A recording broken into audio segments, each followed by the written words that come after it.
I was knee-deep in fixing a leaking pipe in my garage when my phone buzzed with a call from my mom. Her voice trembled, faint against the crackle of the line. No power. My chair's stuck. I dropped my wrench, wiped the grease from my hands, and told her I'd be there in 10. I live half a mile from her place, and despite her condition, she's always been fiercely independent. She hadn't needed me like this in years, but that fear in her voice hit hard.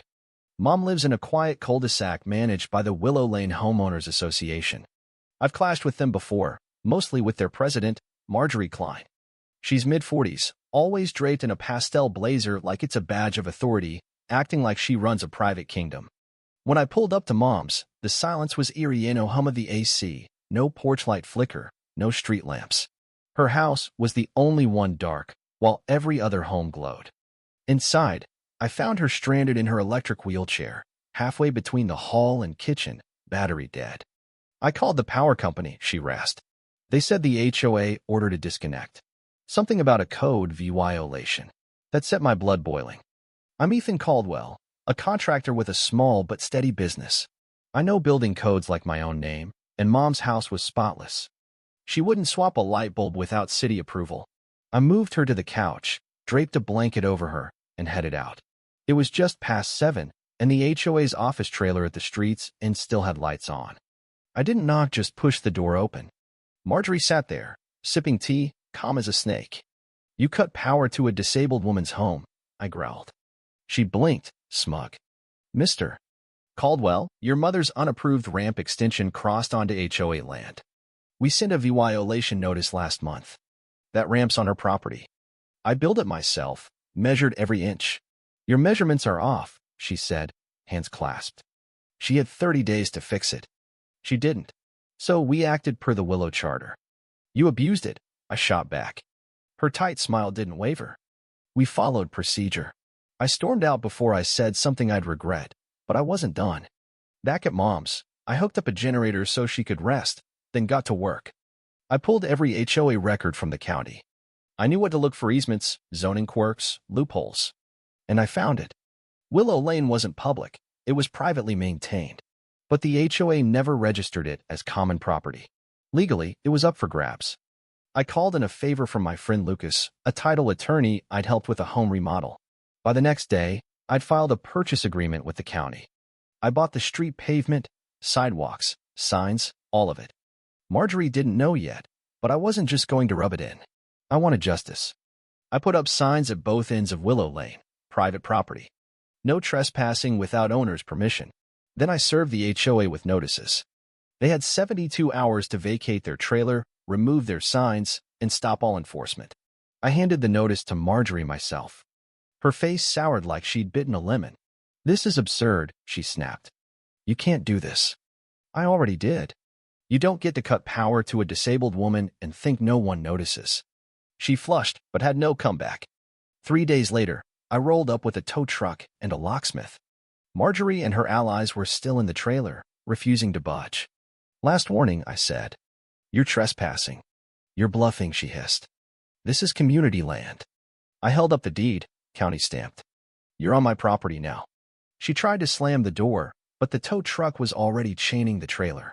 Marjorie stormed out, arms flailing. "I'm the president of this HOA. Not anymore. Just a trespasser." She threatened to call the sheriff. I told her to go ahead. When deputies arrived, I showed them the paperwork. They nodded and told Marjorie to leave. 10 minutes later, she was in handcuffs not just for trespassing, but for felony utility interference. Since Mom was disabled, it was elder abuse under state law. Turns out, Marjorie had also been skimming HOA funds, funneling cash to her cousin's landscaping company at 10 times the market rate for work that never happened. The neighbors were shocked. Some had trusted her. But when I showed them the receipts, documents, and photos, they turned on her fast. I had no interest in running an HOA, but I wasn't letting this happen again. So, I dissolved the Willow Lane HOA for good. No more fines, no more power trips, just neighbors. Mom got her power back, a new ramp with silver rails I built out of spite, and peace. Marjorie? She's awaiting trial. Me? I own a street and a reputation no HOA will forget.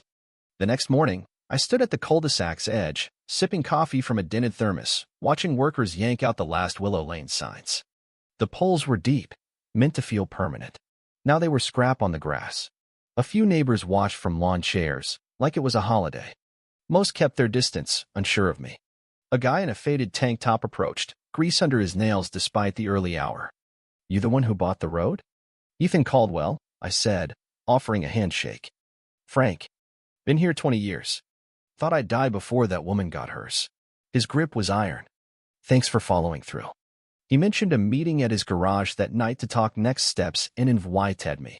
I said I'd come. I hadn't expected to connect with these folks. I'd always seen this neighborhood as too polished, too controlled. But now, I saw people who'd been under Marjorie's thumb, just trying to get by.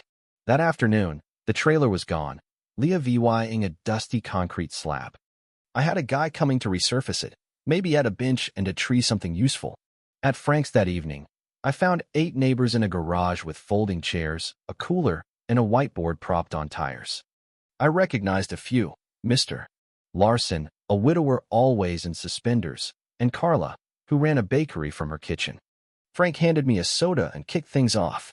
"We're free of the HOA, but we still need trash pickup, lawn care, streetlights." Carla suggested pooling funds for her cousin's maintenance crew. Everyone agreed, but Frank turned to me. "What did the sheriff find in that trailer?" I explained. A second set of books showed payments to fake companies, tied to a bank account under Marjorie's aunt, who'd vanished to Nevada years ago. The DA was investigating wire fraud and conspiracy, with overdue law $150,000 siphoned off. Murmurs spread. Larson grumbled about Marjorie fining him for his green fence while she stole. Carla said she'd faced health department complaints over her baking Marjorie's doing. Frank added that she'd called CPS on a family for letting their kid play barefoot. "She did what she wanted," I said. "Hid behind bylaws no one read." "Not anymore. We drafted a simple agreement. Keep your place neat. Respect each other. No tyrants.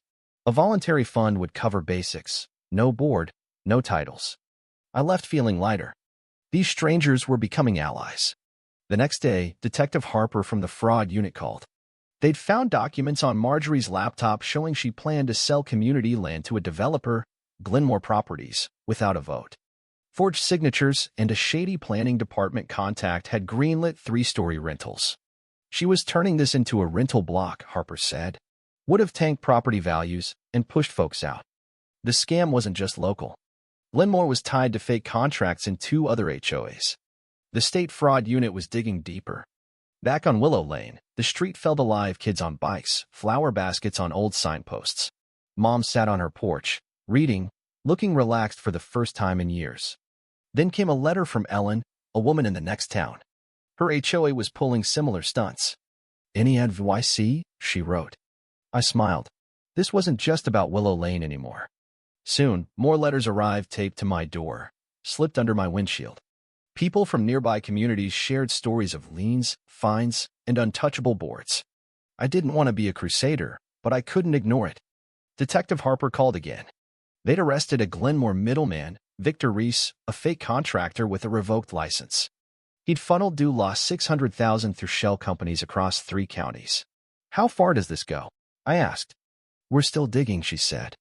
But residents who pushed back got targeted code complaints, citations, even property damage. I met Ellen at her tidy rancher, wind chimes jingling. She'd run school budgets but was stonewalled when she asked for her HOA's records. They fined her for her tomato garden and cut her irrigation, claiming unpaid fees. Her folder of notices was thicker than a novel. "Dozens have stories like mine," she said. "But they're scared. The board threatens liens like it's nothing." At the county clerk's, I found her HOA, Pine VYEW Commons, hadn't held a real election in 9 years. The president, Ronald Tate, had quietly scrapped election rules without a vote. I took the records to Harper. "This could be racketeering," she said. "Go public, but be careful." I wasn't scared, I was furious. That weekend, I held a meeting in an old hardware store lot for anyone fed up with corrupt HOAs. Over 100 showed up: families, retirees, workers. I laid it all out. Fake contractors, forged signatures, illegal land deals. "We're forming a coalition," I said. "Not to run your HOA, but to hold them accountable. Audit records, file complaints, stand together." The crowd roared. Volunteers stepped: UPenn ex-IRS auditor, Sarah, to check budgets, a lawyer, Nate, to draft legal templates. Within a month, we'd filed complaints against 3 HOAs. One board president quit, but some fought back. Frank's truck tires were slashed, his garage tagged. Sarah's mailbox was smashed. I called it desperation. Then a foreman, Miguel, brought us Glenmore's plans for a park in River Oaks, sold by Tate for a due-law $70,000 consulting fee. We sent it to the fraud unit. Tate was arrested in 2 days. The story hit the news, sparking audits and resignations across the region. Willow Lane became a symbol of resistance. I didn't set out to fight a war. I just wanted Mom's power back. But once you expose one crook, the rest scatter. We had a team, a plan, and a list of names. They were about to learn what happens when neighbors unite.